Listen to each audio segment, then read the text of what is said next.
ধামরায় কুপিয়ে হত্যা, বিলকুশনাই গ্রামের শফিকুলের লাশ উদ্ধার। শাইনি চুলে এখন হবে সব হেয়ারস্টাইল। সিল্কোর দ্বিগুণ শাইনি চুল প্রতিদিন। ঢাকার ধামরাই উপজেলার যাদবপুর ইউনিয়নের বিলকুশনাই গ্রামে এক যুবককে কুপিয়ে হত্যা করা হয়েছে। নিহত যুবকের নাম শফিকুল, বয়স ২৬ বছর।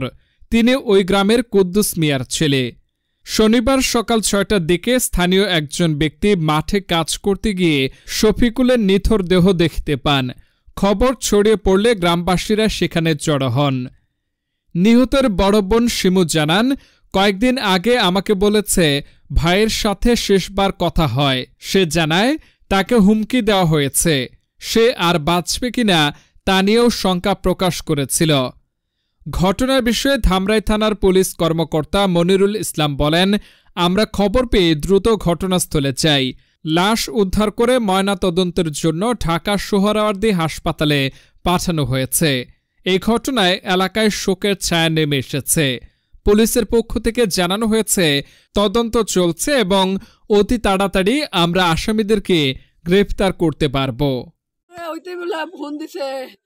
আসি কইছে, আসির পুলাই কইছে, আর সাবি কইছে, আর সাবির আসি বলে ফোন দিছে যে টিহাই কমিলে কয় আমি তোর বেড়ে টিহা দিছি ৩০,০০০। কয় তুই আমার বেড়ে টিহাই চত নে, তোর কাছে আমার ব্যয় ফিরালটা টিহা পাইব। কয় কে তোর ব্যয় আমার টিহা পাইব। কয় তোর আমরা আটকে রাখবো নয় মারুমু।